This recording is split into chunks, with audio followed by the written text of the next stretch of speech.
오늘은 이사야 38장부터 44장까지인데요. 38장부터 40장 이 중심으로 보도록 하겠습니다.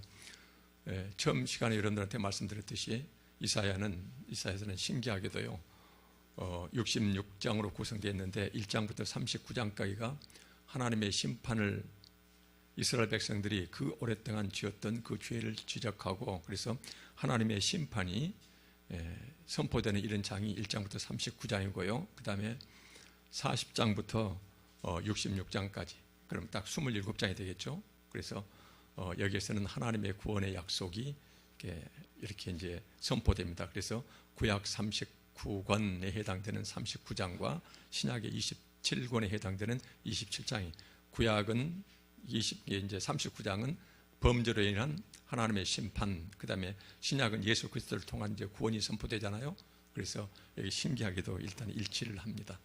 일치하고 있는데, 오늘은 이제 38장부터 44장까지면은 우리가 그동안 이제 보았던 이사야서의 소위 심판, 이스라엘 백성들이 지었던 죄를 하나님께서 낱낱이 열거하시면서 너희들을 변하지 않으면은 혹독한 심판이 예비되어 있다, 이 말씀이 이제 선포되는 장으로부터 하나님의 그 가운데서도 이제 하나님께서 남겨놓으신 자들을 향한 그분의 아름다운 구원 계획이 이제 후반부에 이렇게 이제 선포되는데요.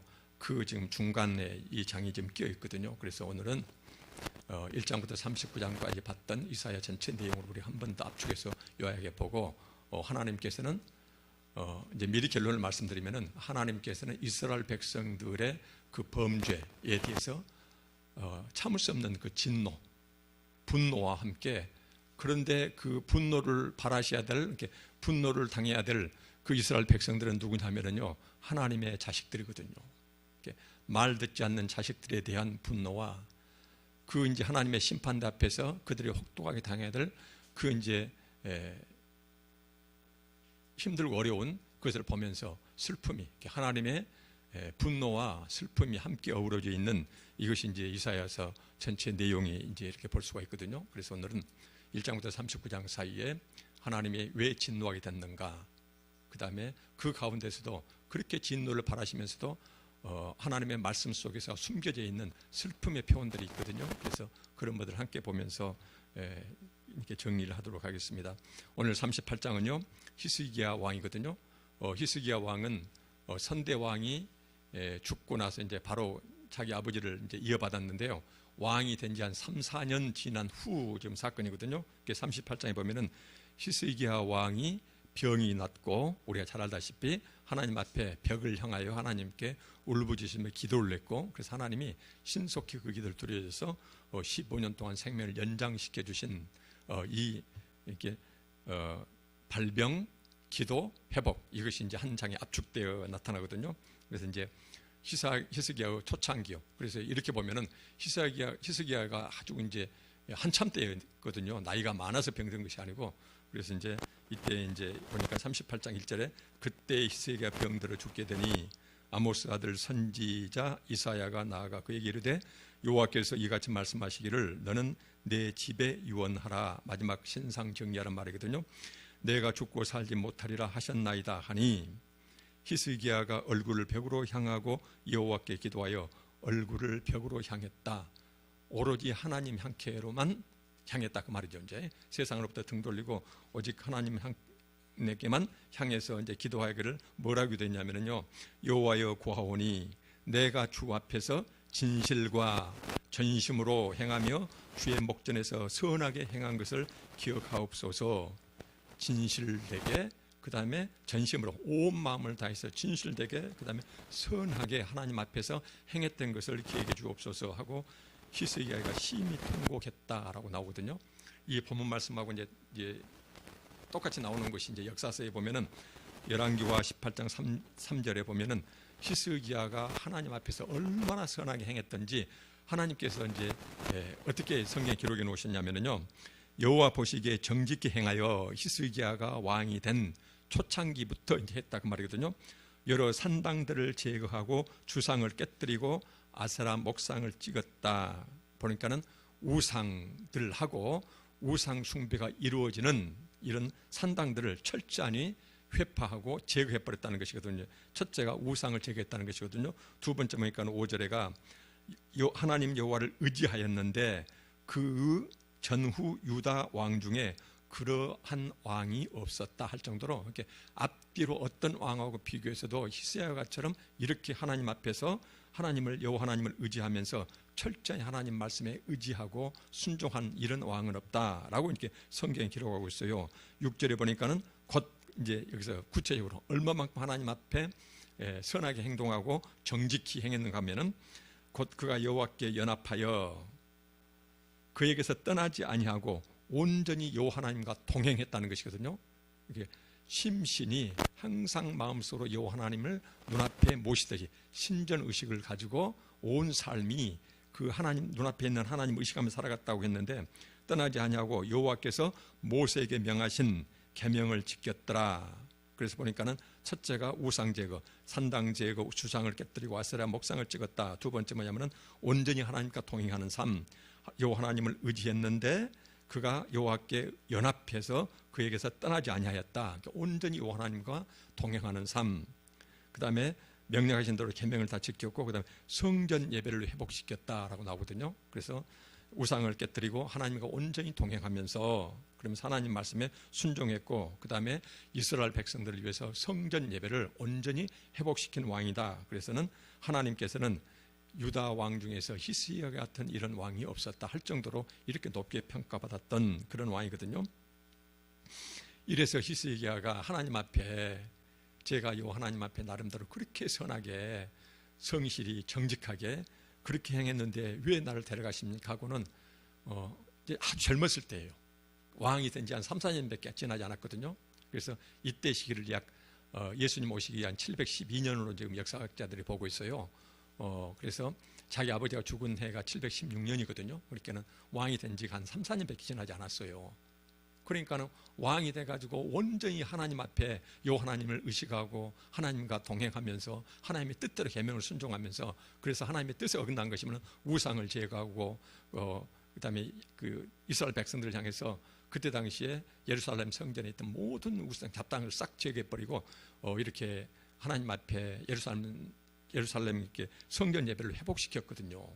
그런데 3, 4년이 안 지나가지고 하나님께서 그렇게 충실히 쓰시는 선지자 예언자가 와서 유언을 하시오. 당신은 더 살 수가 없어. 유언하라는 것이에요. 하나님 뜻이 확고하다는 것이에요. 이제 죽을 준비하라는 것이니까는 이렇게 이제 심히 통곡했거든요.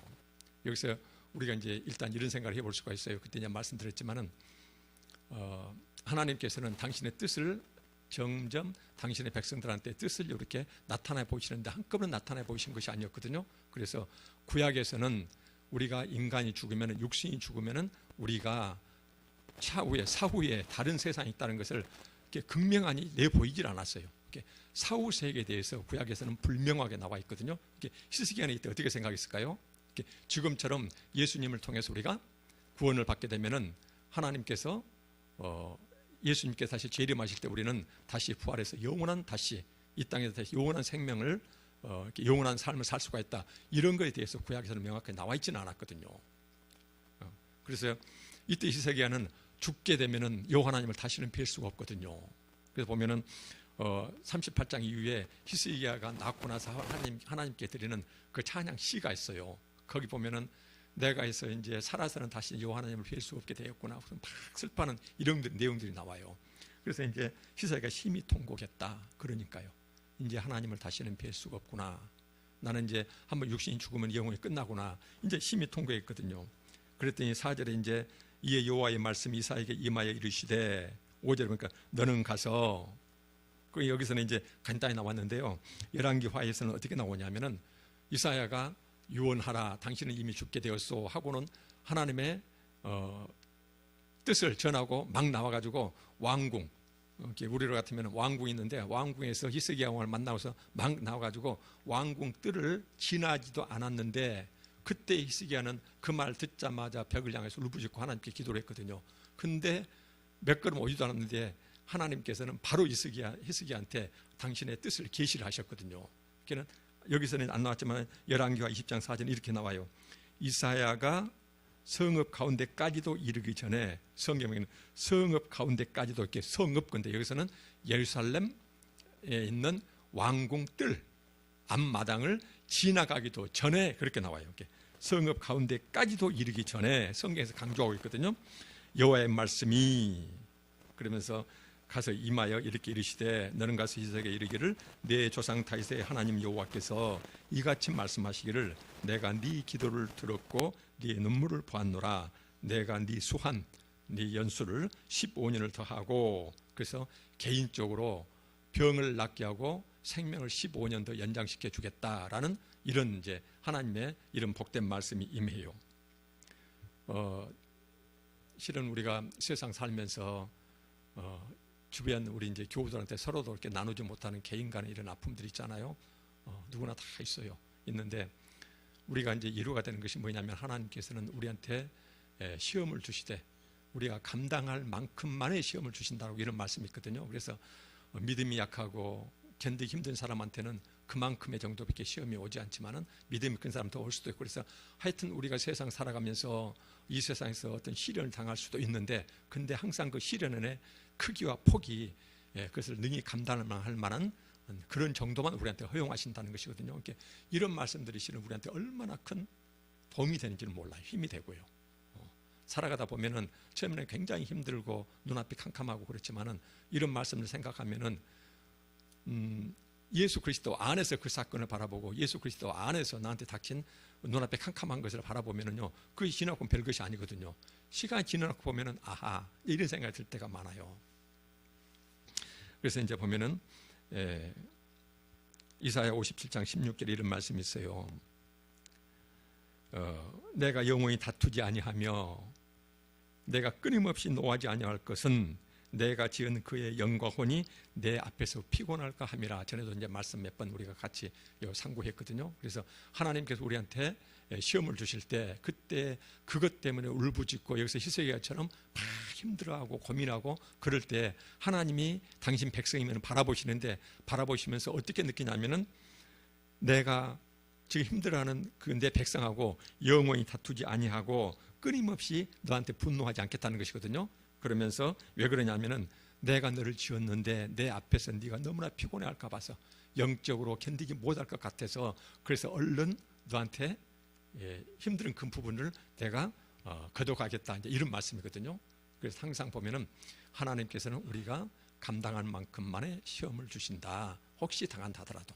그래서 우리가 이런 것들이 보면은 굉장히 우리한테 힘이 되는, 하나님은 사랑의 하나님이시기 때문에 여기에서도 이제 히스기야가 그렇게 막 심히 통곡할 때에 하나님이 그걸 보시면서 혹시라도 피곤할까 봐서 바로 몇 건 움직이지도 않는 이사야한테 바로 말씀을 주셔가지고 빨리 돌아가서 네 병 나았다, 15년 더 연장시켜 주겠다. 그래서 개인적으로 이런 축복의 복된 말씀을 주시면서 6절에는 뭐라고 말씀하시냐면은 너와 이 성을 아수르 왕의 손에서 건져내겠고 내가 또 이 성을 보호하리라.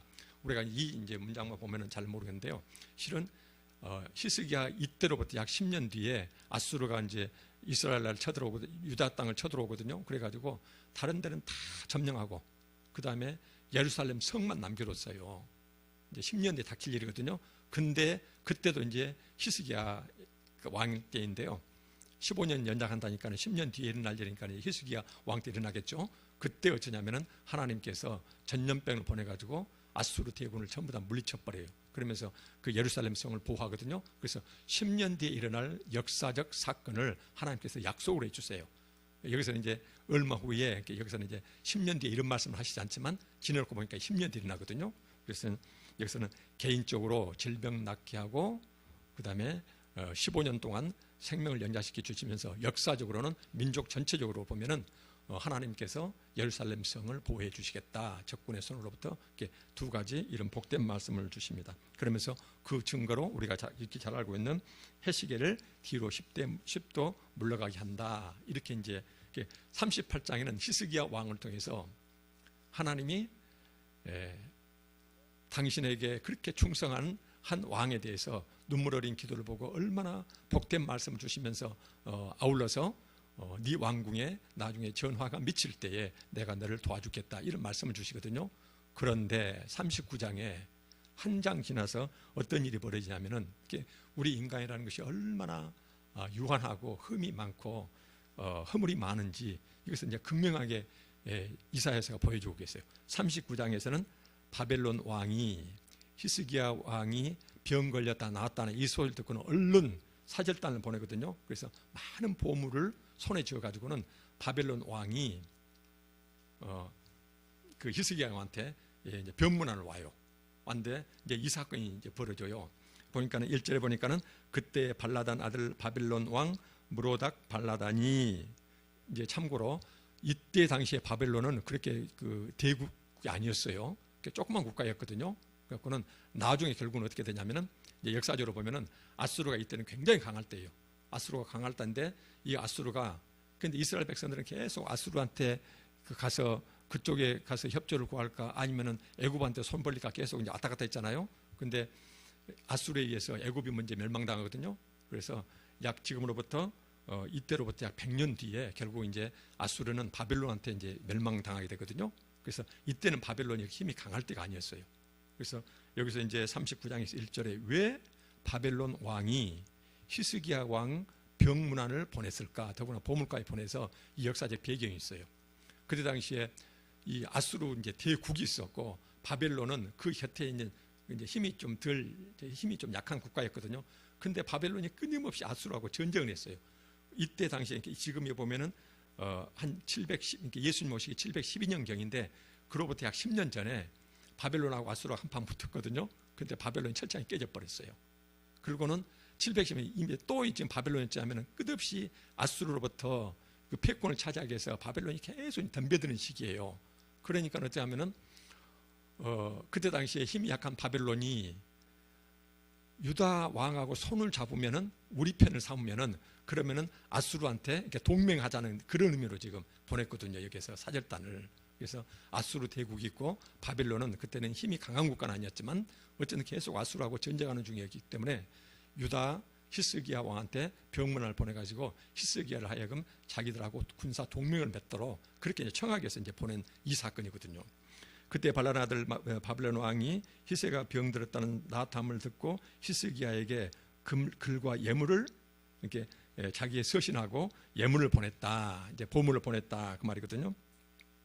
그래서 이제 지금으로부터 10년 전에 바벨론하고 아수르하고 전쟁했는데 졌다. 그 다음에 지금도 보면은 이때 당시에 바벨론이 곧 이제 아수르하고 이제 전쟁을 하게 되거든요. 그 시기예요. 그 다음 또 10년 뒤 또 한 번 전쟁합니다. 근데 이때 당시에 바벨론이 약 10년 틈을 두고 3번 아수르한테 덤볐다가 전부 다 번번이 이렇게 계속 깨지는 상황이었어요.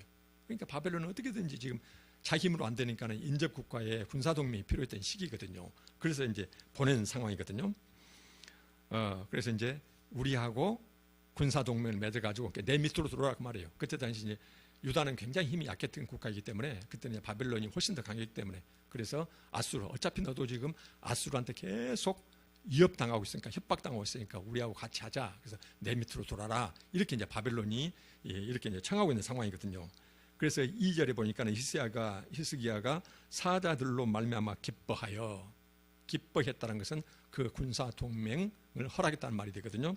그들에게 보물, 창고, 은금, 향료, 보배로운 기름과 모든 무기고에 있는 모든 것을 다 보여주었다. 이것은 바로 뭐예요? 기뻐하고 자기 무기고를 전부 다 열어주었다는 것은 군사 동맹에 적극 동의하고 내가 당신 밑으로 군사 동맹하러 되겠습니다. 지금 이 말이에요. 지금 궁중의 소유와 전 국내의 소유를 보이지 아니하는 것이 하나도 없었다. 모든 것을 다 보였다는 것이거든요. 그래서 이제 바벨론과 이제 군사적 동맹을 맺는다는 것인데 그런데 이제 우리가 이사야서를 보면은요 그 당시 이전에도 남유다가 애굽하고 군사 동맹을 맺으려고 했을 때 이사야가 그렇게 반대를 했잖아요. 그래서 이사야 이때 당시에 유다는 자기 힘으로 안 되니까 지금 남쪽에 있는 애굽하고 그 밑으로 들어갈 것인가 아니면 아수르한테 가서 얼른 그냥 고개를 숙일 것인가 아니면 바벨론한테 갈 것인가 하고 계속 그때 당시에 자기를 둘러싸고 있는 상대적으로 더 강한 나라들하고 계속 저울질하고 어디로 갈까 계속 이렇게 이제 방황하고 있는 시기였거든요.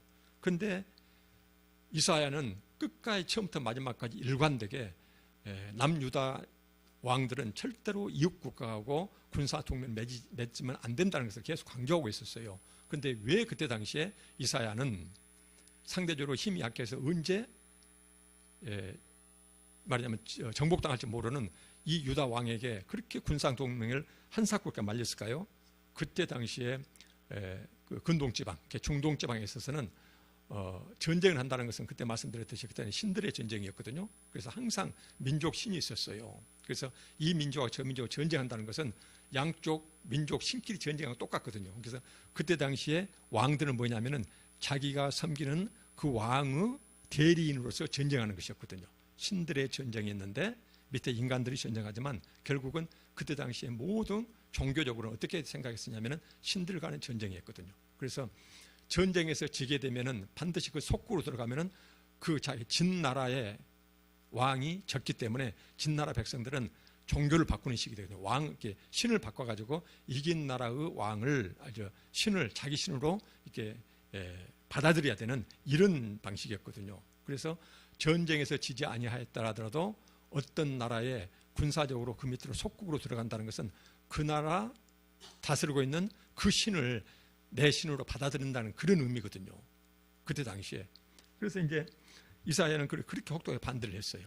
그래서 반대를 했는데 크게 보면 세 가지 이유가 있습니다. 그런 의미도 있지만 첫째는 바로 뭐냐면은 우리는 여호와 하나님을 우리 신으로 모시고 있는데 여호와 하나님한테 우리가 범죄해서 하나님한테 징벌을 받고 있는데 그래서 유일한 해결책은 하나님께 회개하고 그분께 돌아가는 것인데 하나님을 한테 돌아가는 것이 아니라 계속 이웃나라한테 가서 빌붙어 가지고 그들한테 어떻게 도움 청하는 것이거든요. 그래서 자기들의 민족들이 소위 자기 민족의 운명을 결정하는 것은 여호와 하나님이 아니고 이웃나라 강대국이라는 것을 이런 것의 은연히 이제 나타나는 것이에요. 그래서 이제 그것을 할 수가 없는 것이고 둘째는 뭐냐면은 이제 아까 얘기했듯이 어떤 나라하고 군사 동맹을 한다는 것은 그 나라의 신하고 함께 힘을 합한다는 것이거든요. 그 신을 받아들인다는 의미거든요. 그래서 이제 반대하는 것이고 세 번째는 뭐냐면은 하나님과 관계없는 전쟁에 끼어드는 것은 결국은 그때 당시에 인간적인 영토 전쟁하는데 사람이 나가 죽고 상대방을 죽이는 피 흘리는 전쟁이거든요. 아무것도 우리는 하나님의 백성인데 남들 간의 영토 전쟁에 내가 끼어들어서 하나님이 주신 생명을 그 전쟁에서 바치고 그 다음에 까닭없이 다른 사람을 이제 칼로 죽여야 되는 피 흘리는 이런 전쟁이거든요. 그래서 하나님을 믿는 것보다도 이웃 강대국을 더 믿기 때문에 그것은 전쟁을 해서는 안 되는 거예요. 둘째는 이웃나라하고 손을 잡는 것은 그 나라 신을 내가 내 신으로 받아들이는 것이고 세 번째는 이웃나라끼리 전쟁에 함께 깊이 빠져드는 것은 그것은 바로 뭐냐면은 하나님이 주신 생명을 인간 세상에 서로 죽고 죽이는 증오 전쟁에서 피 흘리는데 이런 데 이제 쓰러져 가는 것이기 때문에 이건 절대 안 된다. 그래서 이사야에서는 처음부터 끝까지 한사코 군사 동맹 다른 나라 힘을 빌리는 거 이것을 반대를 했거든요. 그래서 이제 이사야에서는 끝까지 이야기가 뭐냐면은 우리 민족이 살 길은 하나님한테 범죄했기 때문에 그래서 군사 동맹을 한다면 하나님과 동맹을 맺는 것이 살 길이지 하나님 제껴놓고 이웃 세상 수단에다가 손 벌리는 것 자체는 하나님한테 오히려 징벌 받는다. 이것을 계속 지금 강조하고 있는 것이거든요. 그런데 히스기야는 하나님으로부터 그런 은혜를 받자마자 여기서 보면은 나았다는 소식을 듣고 병이 하자마자 그 마당을 지나가도 전에 바로 나았거든요. 그 소식을 듣고 인접국가에서 사신이 왔어요. 그러면은 길어봤다 1년 안팎이거든요. 그러면 결과적으로는 하나님의 그 귀한 은혜를 받았던 히스기야가 방금 이사야가 예언했던 절대로 다른 나라 군사 동맹 맺는 것 자체가 삼중으로 하나님께 범죄하는 것이기 때문에 해서는 안 된다는 것을 알고서도 기뻐하고 무기고를 다 내보이고 그리고 적극적으로 군사 동맹을 맺었다는 것이거든요. 이제 39장에 보면은 벌받을 짓을 하나님 은혜를 경험하자마자 그것도 유다 왕 중에서 히스기야 같은 왕이 예전에 있어 본 적이 없다 할 정도로 그렇게 칭찬받았던 히스기야 왕이 하나님의 죽음 앞에서 은혜를 받았던 히스기야 왕이 1년도 못 돼가지고 이런 범죄를 저지르게 되거든요. 여기에서. 그래서 6절에 보니까는 바로 하나님의 징벌이 이제 선포됩니다. 보라, 날이 이르리니 때가 곧 올 것이다. 그 말씀이거든요.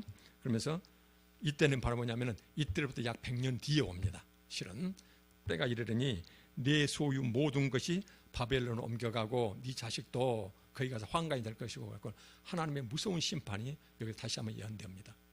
물론 이것은 끝없이 반복적으로 유다 백성들의 범죄 때문에 심판이 계속 선포되는 상황 속에서 히스기야 너마저도 근다 그러면서 보라 날이 이르리니 이렇게 히스기야 단독 범죄 때문에 한 것은 아니었거든요. 이제 이렇게 얘기하거든요. 그래서 결과적으로 이렇게 됩니까?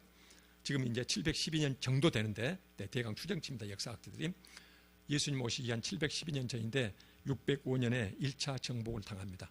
바벨론 왕이 쳐들어와 가지고 온 나라가 전부 다 이제 일단 정복당하거든요. 그래서 유다 왕족하고 성전에 하나님 예배드릴 때 드리는 거룩한 성전 기구들의 일부가 바벨론으로 옮겨가게 돼요. 그때 다니엘, 우리가 알고 있는 다니엘 일이 이제 그때 잡혀가거든요. 그리고 이제 약 8년 지난 다음에 제 2차 정복당하거든요. 그때 다시 이제 쳐들어와 가지고 그때 당시에 가난한 자, 유대 땅에서 가난하고 신분이 낮은 자 빼놓고 난 나머지는 전부 다 잡혀가요. 그때 당시에 바벨론으로 좀 잡혀가거든요.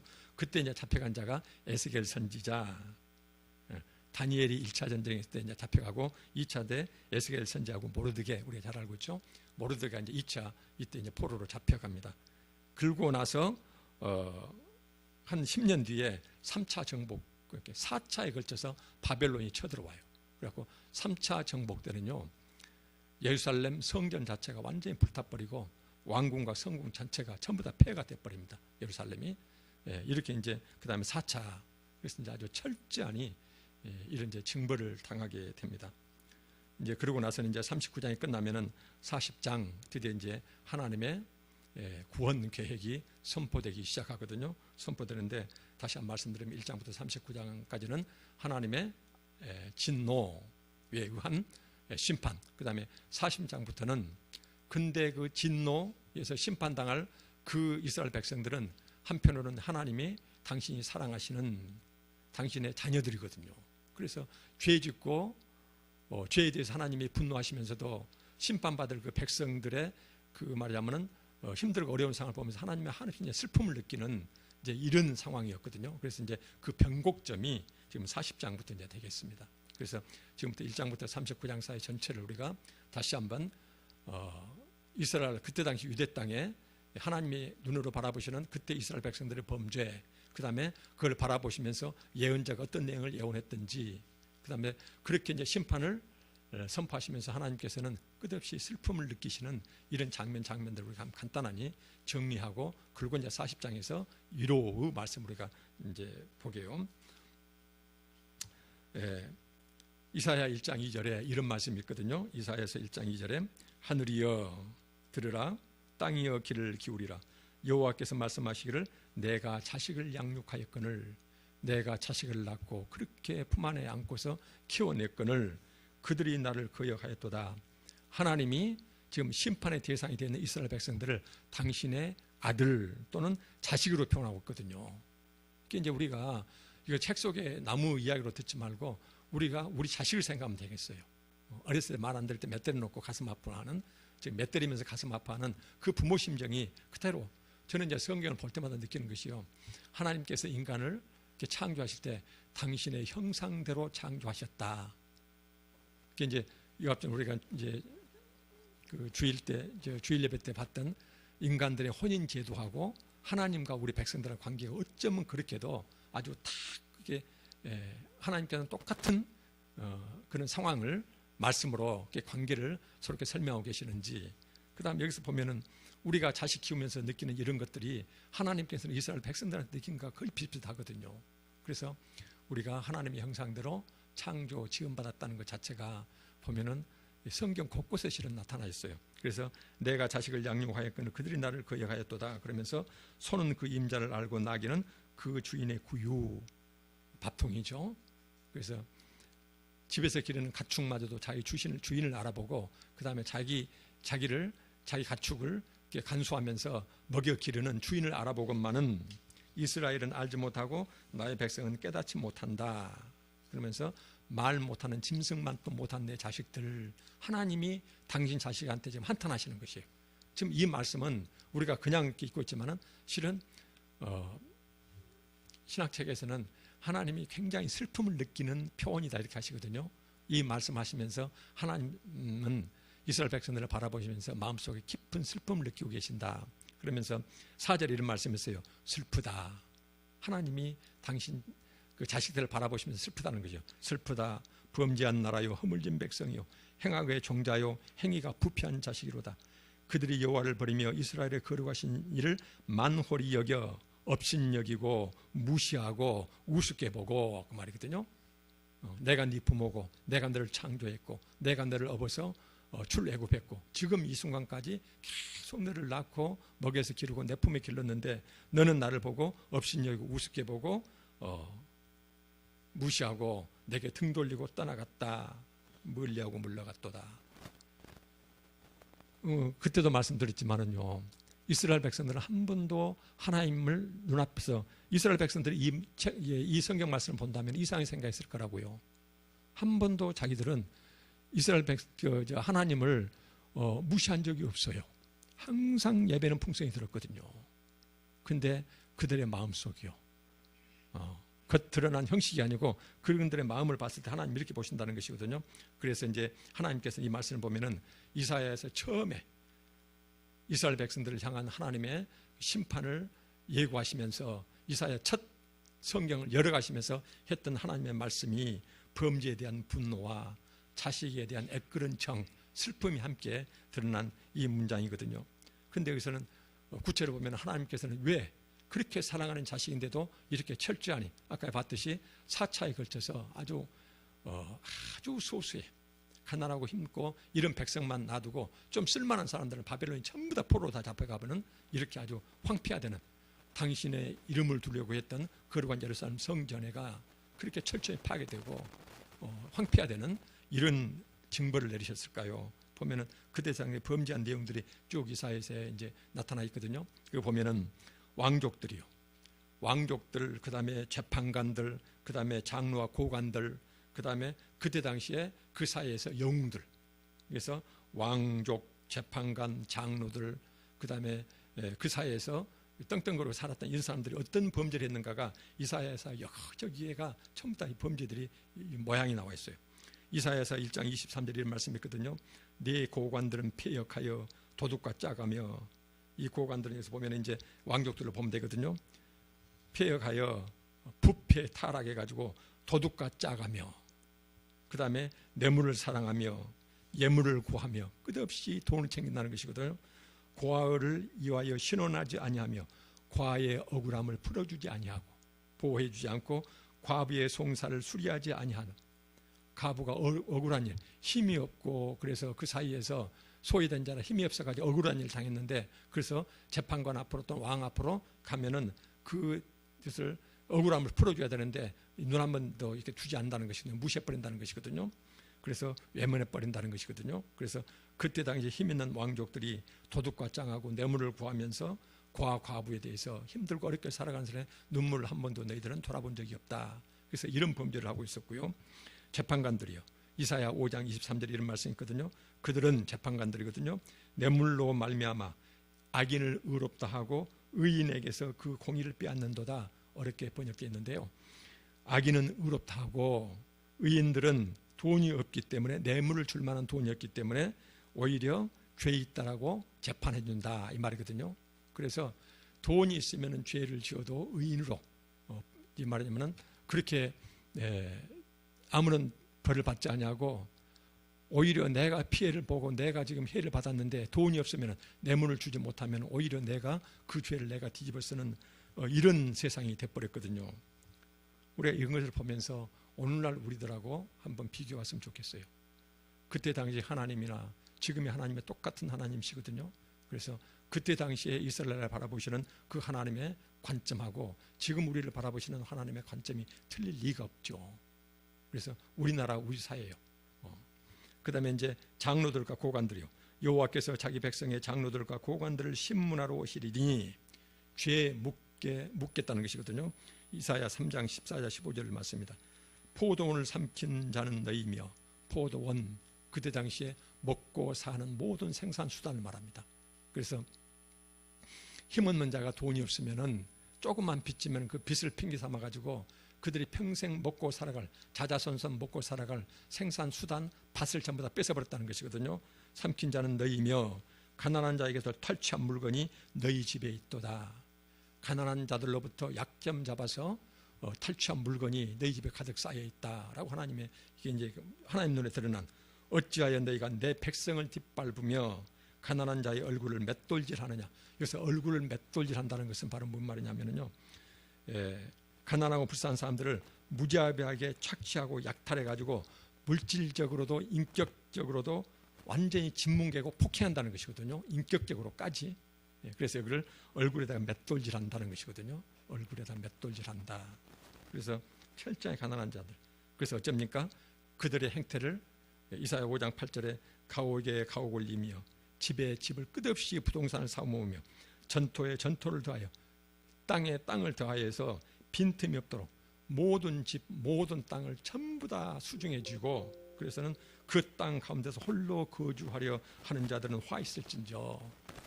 요즘 말하면은 부동산 재벌들을 말하거든요. 그러면서 이런, 그 다음에 이제 보면 또 사기꾼 건달들이요.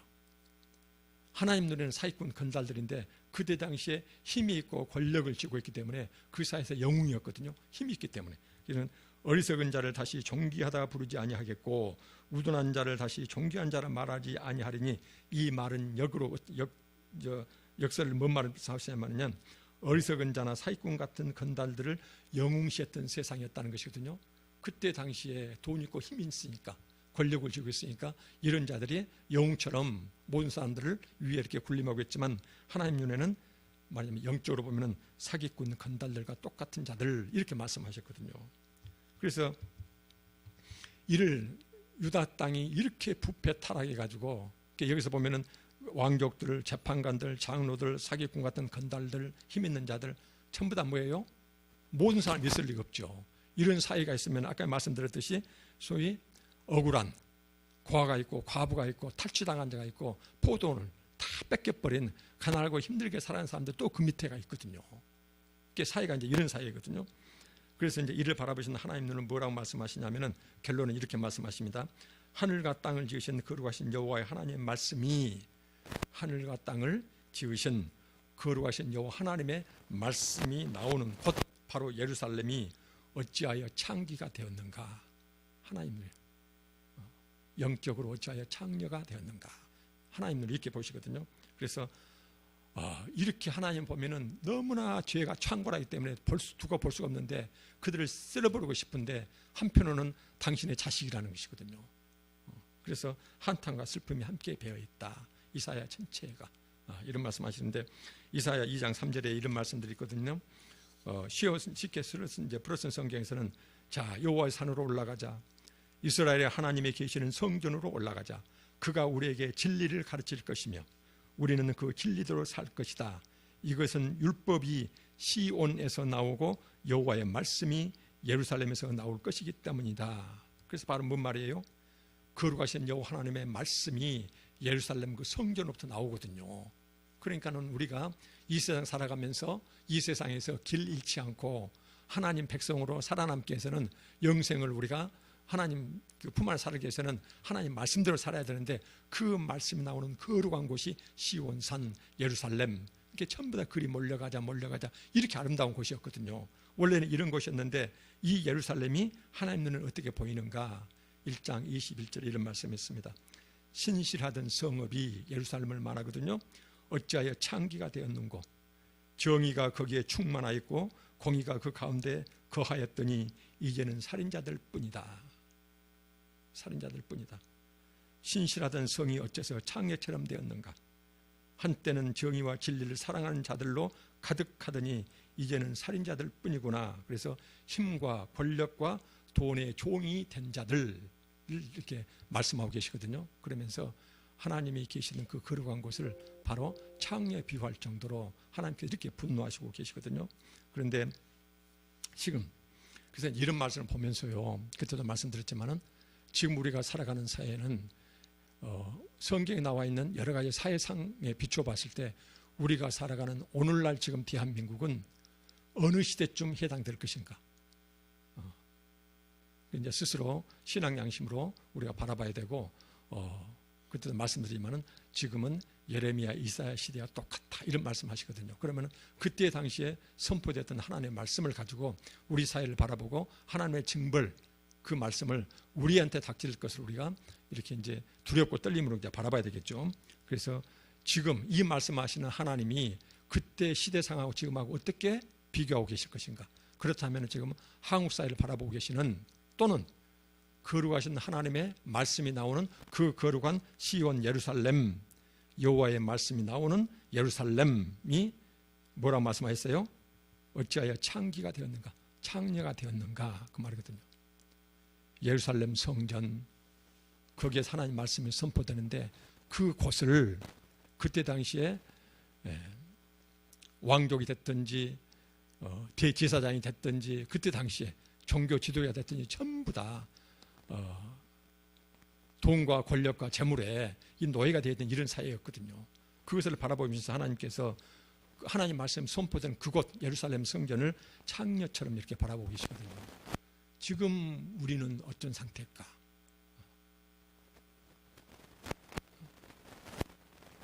그래서 이제 이렇게 무서운 하나님 말씀 선포되는 곳에서도요, 하나님께서 살아남은 자들을 위해서 또 따뜻한 말씀을 선포하고 계세요. 그래서 하나님께서는 진노의 이런 상황에서도 당신의 자녀들에 대한 이런 슬픔을 갖고 계시는데, 그 슬픔이 누구로 향하느냐면요, 그 가운데서도 어떤 자들이냐면은 이사야 33장 15절 우리가 봤던 말씀입니다.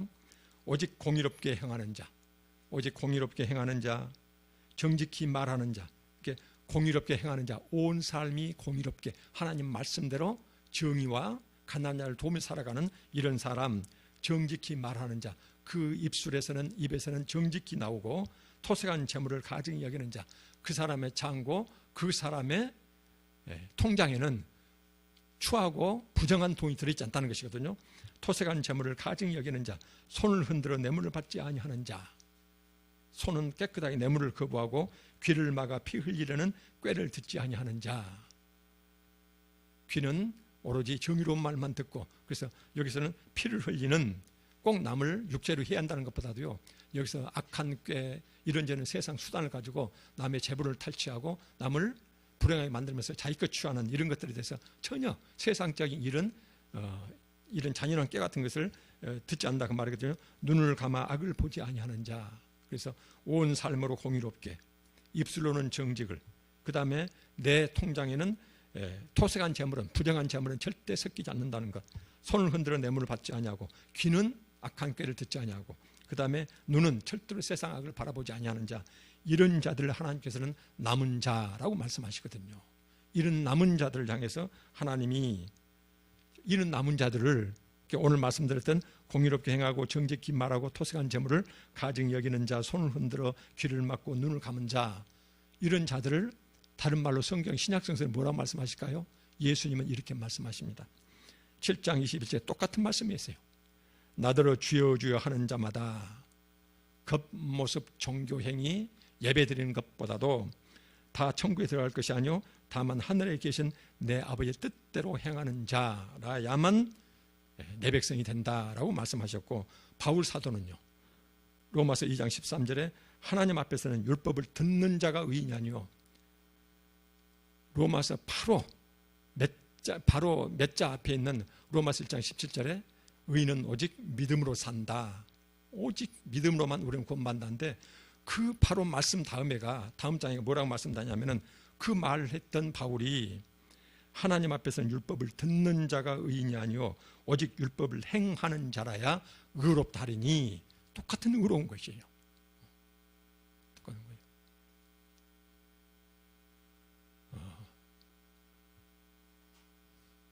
이제 저는 그 배움도 짧고 그러지만요, 한국 교회에서 오직 믿음으로 구원받는다, 앞뒤 맨날 싹 떼버리거든요. 그 믿음이 어떤 믿음이란 그 개념 정의도 하질 않아요. 머릿속 하는 지식만을 얘기하거든요. 결국은 그것이 이제 눈에 보이는 몇 가지 종교행위. 근데 오직 믿음만으로. 근데 성경은 절대 절대 그렇게 단순하지가 않아요. 그 믿음이라는 것은요, 철저하니 이렇게 믿음이라는 것은 의식, 지식작용이 아니에요. 여러분들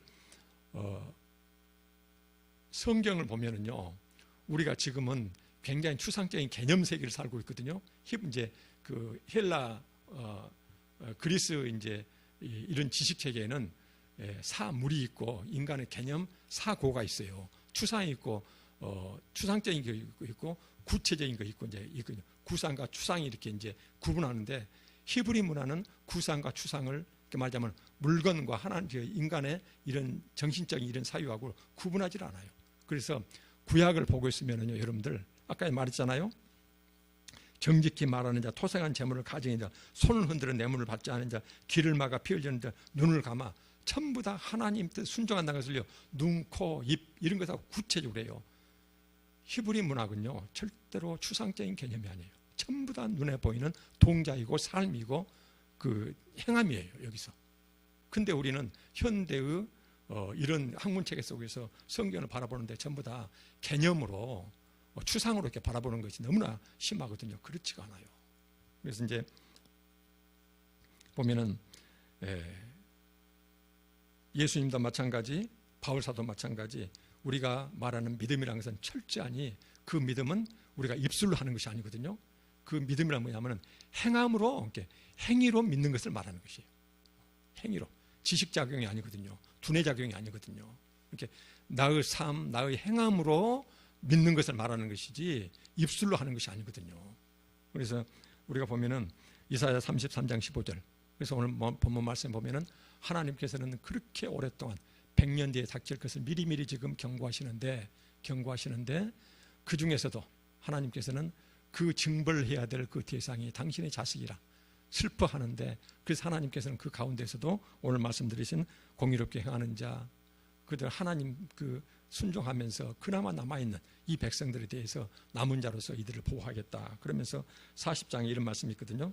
40장 1절에 너희 하나님이 이르시되 너희는 이루하라. 내 백성을 이루하라. 이루하고 또 이루하는 것은 누구를 말해요? 여기서 말 이사야 33장 15절에 있는 이 남은 자들을 말씀하시거든요. 이루해라. 너희는 예루살렘의 마음에 닿도록 말하며 아주 실감나게, 아주 그 마음속에다가 아주 이 생각을 쿡쿡 집어넣으라고 말이거든요. 이루하라는 것이 너무나 힘들고 어려우니까. 그래서 외치라. 그 노역의 때가 끝났고 그 죄악의 사함을 받았다. 그러면서 내가 너희를 용서하고 너희들을 이루하겠다 말씀인데, 40장부터는요 지금 여기에서는 어디에다 대고 하시는 말씀이냐면은 이사야 이 예언이 이미 40장부터는 이스라엘 백성들이 이미 포로로 잡혀가가지고 바벨론의 포로로 잡혀가 있는 유다 백성들한테 선포하는 것이에요. 장소가 바뀌었거든요.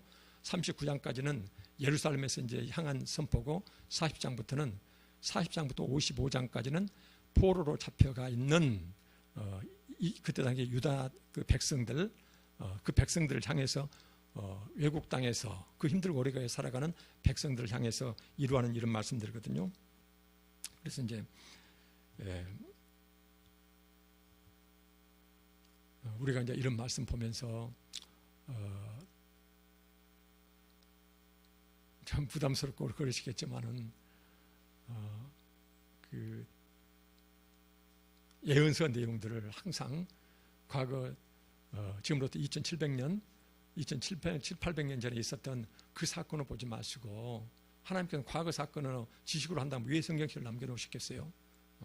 이 사건들은 지금 우리한테 적용될 말씀들이거든요. 그래서 여기에서 이번 주일날 토요일날 강사도 그런 말씀하셨지만은 지금 통합 측에는 기가 막힌 사건이 벌어지고 있잖아요. 기가 막힌 사건이에요. 그래서 거의 안중에가 없거든요. 거의 안중이 없어요. 어떻게 보면 한국교회에서 가장 영향력 있고 그 다음에 한국교회를 대표했던 대설교가였거든요. 설교가인데 지금 그런 일이 벌어지고 있는데 거의 아나무인격적인 이런 시거든요. 노예법 됐든지 총회법이 됐든지 법 자체를 유린하고 힘있고 힘으로 밀어붙이고, 그래서 이런 게 벌어지고 있는데 이런 걸 보면서요. 그 다음에 최근에 우리가 정치 급격한 변동 상황에서 한국교회가 취했던 그런 우리가 몇 번이나 말씀드렸습니다만은 끝없이 이렇게 부패한 정권과 힘과 권력 주변에서 맴돌고 있는 그 일부 대형 교회들, 그다음에 교단에 힘 있는 이런 이제 목회자들, 이런 걸 보면서 이제 우리 상황에다 이걸 꼭 여러분들이 함께 적용해 봤으면 좋겠어요.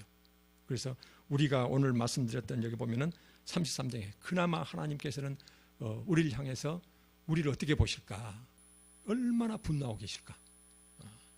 너로 인해서 내 이름이 세상 가운데서 더럽게 되고 있는데 안중에도 없거든요. 그것은. 이런데 하나님께 얼마나 진노하고 계실까?